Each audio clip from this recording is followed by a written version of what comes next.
Welcome in once again to the Talkin Tide podcast on the Pigskin Podcast Network. I'm Chase Goodbread, sports columnist with the Tuscaloosa News. I'm joined by Travis Reier, a longtime friend and colleague. He is the senior analyst at BamaOnline.com. The Talkin Tide Twitter feed, of course, is at Talkin_Tide. You can get links to all of our podcasts there. And, of course, you can get them on any podcasting app you prefer, including Apple Podcasts. We are on Facebook and YouTube as well, live, as a matter of fact, right now on Facebook and YouTube. Travis will thank our sponsors really quickly, as always, Peterbrook Chocolatier of Tuscaloosa, North River Dental Associates, and our corporate sponsor, DraftKings, as we dive into another Sunday nighter, taking a look at an Alabama scrimmage from Saturday afternoon over at Bryant-Denny Stadium. Travis, it was a mercilessly hot afternoon in Tuscaloosa. I can personally attest to that. My clothes were sticking to the car seat when I got out of the car, for sure, to head over to the media room to listen to Nick Saban talk about what happened at a scrimmage that, of course, nobody saw from the media, closed as they always are. But we gleaned what we could, Travis. Yeah, and man, imagine if you'd had the media viewing periods, how sticky you would have been on a muggy, hot day in West Central Alabama. And, there were some interesting comments, I thought, from Nick Saban post-scrimmage. So, yeah, we can delve into some of that. I mean, when you think about what the primary areas of interest we really had with this football team going into that first scrimmage, he talked about the wide receivers, and he talked about some other areas of this team that we wanted to know about. Said the ones up front on the offensive line looked better. That was certainly encouraging. If you're an Alabama fan, the Crimson Tide, of course, looking for two new starters at the tackle position, one on the left side, one on the right side.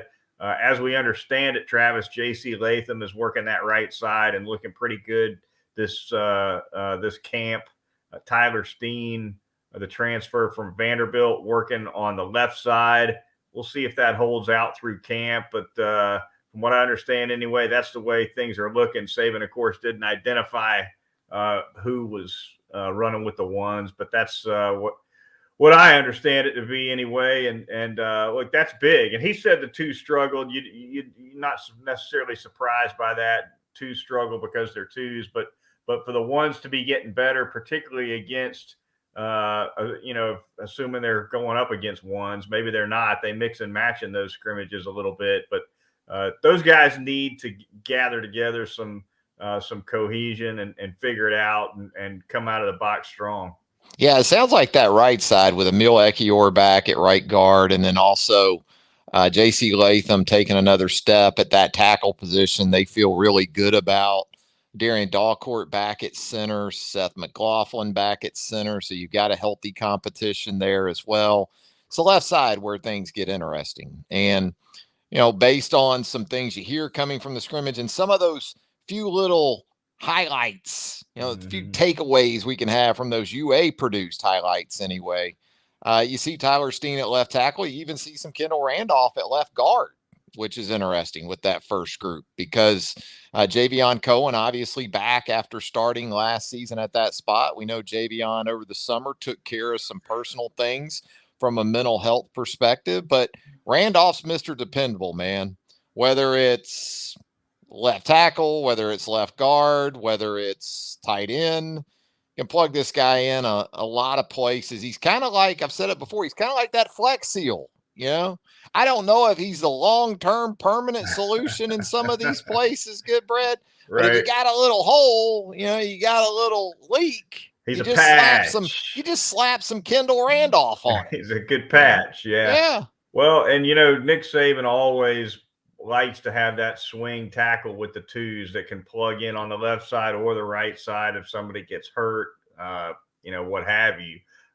No telling who that'll be. Maybe that will be Randolph. But I think you think back to, guys like Alfred McCullough, for instance. He was kind of that guy for Alabama and Nick Saban at one time, somebody who could work up and down the offensive line pretty much anywhere but center. But I think tackle is kind of where he filled in the best he could a lot of the time. But first things first, you got to find two, right?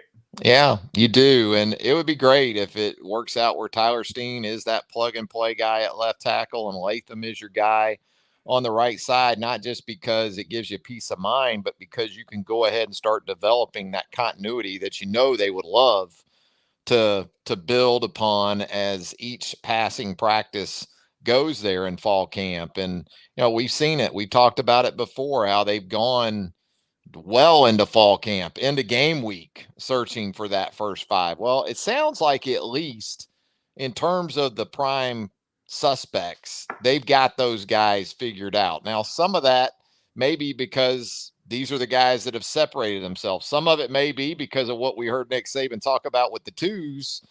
They got what they got, right? In their first 7 or 8 guys. But, regardless, it sounds like, at least, Nick feels comfortable with the first 5, 6, 7 guys he can run out there right now. Let's stay on the offensive side of the ball for now, Travis. And one of the notable things I thought from Saban's news conference was frustration with drop passes in that wide receiver core, and that perked my ears a little bit, because that's not the first time we've heard it. We heard it throughout spring practice. Nick Saban had some issues with the numbers of dropped passes Alabama had in spring scrimmages. So, and we saw a couple certainly on A-Day. So that's a continuing thorn, seems to be in Nick Saban's side this offseason, is the consistency with which this receiving core is just making the grab. And we can talk about the need for more dynamic playmaker types to go along with Jermaine Burton. And maybe Ja'Cory Brooks becomes more of that guy, but you got to catch football first. For speed and those things to matter, you got to be able to be consistent with the hands. And, that's why a guy like Trayshawn Holden, it's easy to keep thinking they're going to recruit over or beyond Trayshawn Holden because he's not a 4-4 guy. But he is a guy that Bryce Young has shown to have a lot of confidence in. There is a chemistry there, I would say, between those two. And I think he'll catch the football for the most part. Now, with JoJo Earl out, it becomes problematic in the slot. And so Christian Leary, you kind of look to there, did have some good things to say about Kobe Prentice on Saturday, the true freshman who I believe is working initially inside. So there's an opportunity there, especially with Aaron Anderson still out, Chase. There's a lot of opportunities for guys both who have been in the program like Holden, because he can play multiple spots. And then there is a guy like Kobe Prentice who does have that game-changing ability in terms of speed and quickness. Yeah, no doubt. And it sounds like they're pretty pleased with Jermaine Burton. And you saw enough of Burton last year at Georgia to know he's a reliable guy. He can lead this. He can lead this receiving core. Maybe from a leadership standpoint, probably from a catches standpoint, yardage standpoint, that remains to be seen. I don't know if they may use Burton as their deep guy. They may not. But it's beyond Burton where you wonder how things are going to shake out with the 2, the 3, the 4 when they want to go 4 wide. Ja'Cory Brooks, who came on a little bit last season toward the end of the year, he had, from what I understand, one of those drops in the scrimmage that was a big one, would have been a deep completion. So a lot going into it at wide receiver for sure. Kobe Prentice, like you said, had a strong scrimmage. Certainly sounds like, though, the competition at wide receiver beyond Burton is a little more fluid, certainly, than maybe it is elsewhere. Yeah, still waiting to hear more from Tyler Harrell, right? I mean, so far it's been Jermaine Burton of the 2 transfers going back to last spring, and I agree with you. I think Jermaine Burton can be pretty easily a 100 catch guy in this offense this season. Now, is he the guy that leads them in yards per catch maybe at the end? Well, if he's 100 catches, that would be hard to do to begin with. But, right. Jamison Williams did that last year on 80 catches. I don't know if Jermaine's that kind of guy. Right. But they need more guys to go with him. He's obviously the building block for this rotation to this point. And then, with Harrell limited and or, just not quite making that impact as of yet, You look at Ja'Cory Brooks as the other outside guy right now, and then maybe Holden right now anyway is more the guy inside. So I think still to sort out there at receiver, and that's why you have a couple of scrimmages, but certainly not the feeling at the very top of the rotation, at least when you had Mechie and Williams. Even last year at this time, you knew you had your top two guys. Right now, you're not just looking for a third guy, and you had Slade Bolden last year, so you felt like he would be that guy. So really, Right. your three guys last year at this time, you're like, we're good. And you're still trying to figure out for sure your second and third guy here. Yeah. Yeah, no doubt. Plenty to shake out there at that wide receiver position. JoJo Earl, as you mentioned, out with a foot fracture, going to miss 6 to 8 weeks. That's the projection on his return. That would land him around the front end of October, or roughly, Travis. It could be, give or take a week, but maybe around that Texas A&M game, you'll hear grumblings that JoJo is on the mend, right? And there have been years where an injury like that to a guy battling for sort of a top 3 or a 3 through 5 spot in the rotation would just be catastrophic to his chances for the entire season, even if he was coming back in October. But this don't look like one of those rotations. This isn't Devontae, Judy, Ruggs, Right. and Waddle we're talking about here. So look, you hate to see it, and you'd obviously like to have him right now going into the season, but absolutely, even by October 1st, you may still have a spot for JoJo Earl, and that's based just on production and performance that we're talking about right now. If you have an injury or two in September, you're going to be really chomping at the bit to get number 10 back in that mix.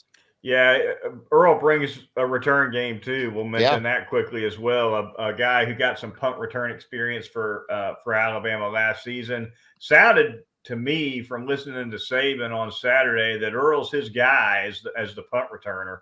But Kool-Aid McKinstry, I guess, a possibility to work in behind him. Maybe Jahmyr Gibbs, who I think could give Alabama something certainly on kickoff return as well. So, but for the first half of the season, it'll be interesting to see who they pop out there in the return game. I think McKinstry and Gibbs are definitely two of the primary ones. Yeah, I would think so. I would be surprised if Gibbs wasn't one of the guys back deep on kickoffs for sure. And then punts, McKinstry, and maybe even Jermaine Burton in that area too. You know how that goes with punt returns. That's more about trust. That's more about decision making and securing possession on punt returns. And, I think Kool-Aid has that big play potential for sure. But ultimately, it could come down to, regardless of who it is on punts, we feel like this guy, first and foremost, is going to make sure we get possession of the football. The Talkin Tide podcast on the Pigskin Podcast Network. We're going to take a quick time out right now to thank a couple of sponsors. We're going to start by telling you all about North River Dental Associates and that fantastic service you get for all of your dental needs from Jack Smalley and his great group of dental hygienists over there right off of Watermelon Road in Fairfax Park. They're going to get you in and out in less than an hour typically for a routine cleaning. They got that outstanding outdoor terrarium going on. It's a little hot for those critters that like to run around back there. A lot of fun, though, to see what scurries through that terrarium when you have a seat at Dr. Jack's. Routine cleanings, again, in under an hour, and whatever other dental needs you might have, whether it's cosmetic dentistry, porcelain veneers, dentures, dental implants. They do it all over at North River Dental. Also doing Botox and Juvederm treatments, the teeth whitening services, always popular as well. If you'd like to make an appointment, you can give Dr. Jack's office a call at 752-3506. You can also make an appointment online at northriverdentist.com. It's North River Dental Associates. I'm going to tell you about Peterbrook Chocolatier out there at 1530 McFarland Boulevard North in the Indian Hills section of Tuscaloosa. There they are. Those signature hand-dipped chocolate strawberries, there it is. That signature chocolate-covered popcorn. You're going to find those at Peterbrook Chocolatier among all the great treats. That's right. It's football season, so your Roll Tide treats are going to be ready for you. So much great stuff to choose from. And look, if you're like me and you're that type of person that just wants to go in and grab that gift and go for that special someone or that party or that last minute get together, Peterbrook Chocolates here is perfect for that. Just jump inside the store there. So many great options from which to choose. Football season right around the corner. You're going to want to make your tailgate distinct and special, and they can help you do that as well with a variety of treats there at Peterbrook Chocolatier, 1530 McFarland Boulevard North in the Indian Hills section of Tuscaloosa. Travis, I know it's a little harder for you to get over to Peterbrook of Tuscaloosa these days. What of that quality control job? You must be going through yeah, some you know, withdrawals it's after you give that up. I have to make it count, you know, and then I have to have more bulk, you know, I have to have more bulk on hand, but I'm making it work. You know, it's a little more difficult, like you said, but getting by at this point. Yeah. Used to sound like a casino in there with levers being pulled. You know. Yeah. I look like in there. a 78-year-old grandma on the one-armed bandit, you know, in Philadelphia. Those on by those, the pound machines. chocolates. Oh yes, absolutely. Yeah. Finally, going to tell you all about our corporate sponsor, DraftKings. Football fans, join the next generation of fantasy football with Rainmakers Football, the first ever NFT fantasy game from DraftKings. It's only NFT fantasy game licensed by the NFLPA. Now you can play all season for millions in prizes by building the ultimate NFT franchise right now. Get your full roster starter pack for free. Playing Rainmakers is simple. You buy, you sell, you bid, and you win player card NFTs of the biggest names in the game through regular drops and auctions in the DraftKings marketplace. You craft your lineups, build your NFT franchise, enter free Rainmakers football contests all season long to compete for millions. The next generation in fantasy sports is here, so download the DraftKings Daily Fantasy app now. Sign up with the promo code TPPN. That's the Pigskin Podcast Network acronym. That'll help us out here at Talkin Tide. You click that Rainmakers tile, opt in to get your first card free, plus play for millions all football season while building the ultimate NFT fantasy franchise with Rainmakers Football. All right, Travis, we will delve into a little bit on the defensive side of the ball from scrimmage work and maybe touch on a couple of topics around the SEC as well. Defensively for Alabama, though, Travis, I think Terrion Arnold certainly stands out as a guy who's been playing with those ones. It sounds, and you know, Nick Saban didn't come out in the post scrimmage and say that right now Arnold's with the ones and Ricks is with the twos, but the word is that's the way it's looking for the time being. Yeah, it's starting to become at least a little bit concerning that Nick continues to refer to Eli Ricks as still learning the defense or getting comfortable with the defense. And, you know, this was a guy who was there for spring practice in March and April. So it's not like Eli Ricks, you know, showed up a day or two before the start of fall camp like a Landon Dickerson a couple of 3 years ago. And even Landon jumped right into the mix, different position. But yeah, and I think Terrion Arnold's an outstanding talent. You know, he was a guy coming out of high school. You wondered if he was a safety or if he was a corner. Well, in a lot of instances like that, if there's a tiebreaker, they're typically going to start a guy at corner because they feel like they can move him to safety. You know, if it's close. And so he's been impressive by all accounts, and sounds like Kool-Aid's pretty much the guy on the other side, Chase. But, you know, I think in Arnold and even Jaquez Robinson, they've got some guys that going into fall camp that weren't in the big three, so to speak, that are capable of starting a lot of places. And Arnold's one of those guys. So, yeah, with Kyrie Jackson apparently sidelined by a groin strain on Saturday, that opens the door, and they've got really good competition at that spot. It's been interesting this offseason because we've talked about it. Eli Ricks in a lot of mock drafts as a first-round pick for the 2023 draft. And, you know, closer to the program, you're wondering, is this guy going to actually start? Because there are other guys in this program that are very capable. Yeah, there are, and it's one of those positions where there's no such thing as having too much depth. You can't have enough pass rushers, you can't have enough running backs, and you definitely cannot have enough at that corner position. you really need three that you can really rely on. And, Alabama's blessed to be in a situation certainly where the star, the dime, they got that covered with Brian Branch, Malachi Moore, etc. To have, if they can develop three that they can really trust and rely on to play those outside spots, make a big difference for them for sure. Terry and Arnold, Kyrie Jackson, and Eli Ricks, though, clearly that battle continues. It does, and it's a great thing, like you said. You went into the camp, and a lot of the talk was about three of the guys, and now it's about four. And we saw it just last season.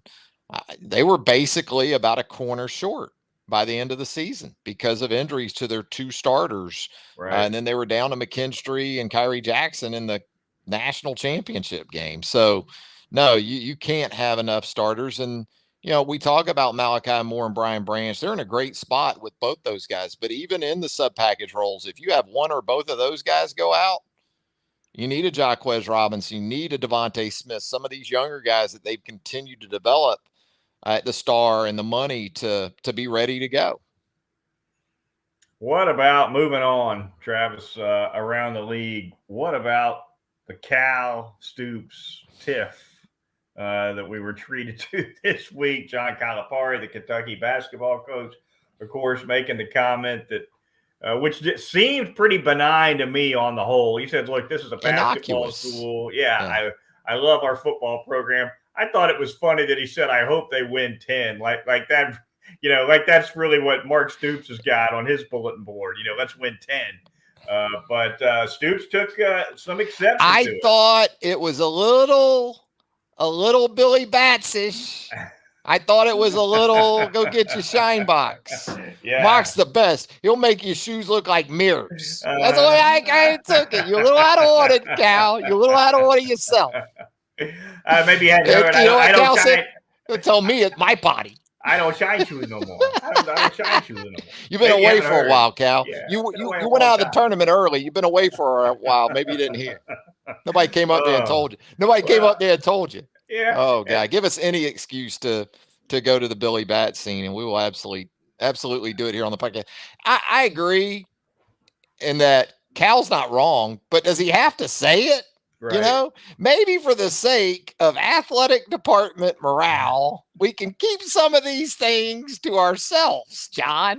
If you're Mitch Barnhart, that's how the talk with Cal starts. Yeah. John, I'm not going to sit here and argue or debate the place of men's basketball in this athletic department. However, and the Stoops news conference and the aftermath was awesome because he went straight Youngstown. I mean, that dude's straight Youngstown. So what do you think he's going to do? That whole town fights. They'll fight you over a damn White Castle, He says he shrugs a lot of it off and says, I'm done talking about this. I'm moving on. Like you'd expect, it's a little Jimbo Fisher-ish. But then he couldn't help himself. Help himself. Right in the middle of it, he goes, our program wasn't born on third base. Bing, what are you still doing here? I thought I told you. I thought it was kind of like, it was so much Goodfellas in all of this. I loved it. Yeah, there's about 4 different Goodfellas scenes I feel like I could go to. But the biggest loser in the whole thing was Mitch Barnhart. Yeah. Yeah. What's he going to do? With the horse crap. Well, you guys all started this. Yeah. Talking about the media, of course, right? Come on, Mitch. Yeah. Yeah.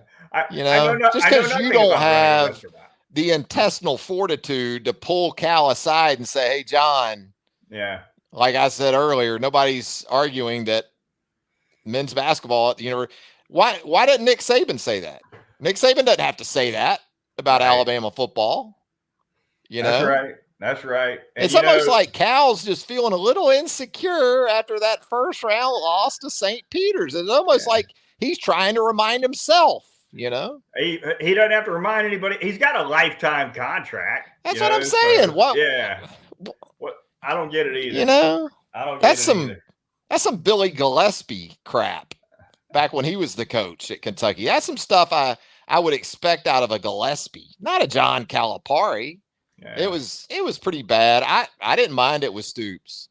I mean, as he said, it's hard enough in that job. And then you got, And and he's we can done talk well. He about really has. context, and a lot of the water carriers for Cal and UK basketball were quick to, well, you got to listen to the full. I don't No. care. At any point within the full answer, that wasn't the route to go for Cal. Yeah. And if he gives one squirt about harmony within the athletic department as a whole, you don't go there. No. And then Barnhart just looks like the biggest loser. He looks like a bigger loser than Cal by the time it's over. Fine entertainment, though, for sure. Yeah, I mean, we're kind of getting into second this week of August. Yeah, Death Valley type area of fall camp. Needed a little juice. Who knew it would be coming from Lexington? Yeah. Don't count on it coming back. It's like Bear Bryant in the brown suit back in the day, That's going to do it for this edition of the Talkin Tide podcast. Be sure to join us next Sunday. We'll be recapping the Crimson Tide's second scrimmage of the spring at that time. Until then, we'll see you. For Travis Reier of BamaOnline.com, I'm Chase Goodbread, sports columnist with the Tuscaloosa News, and we'll talk to you next time here on Talkin Tide.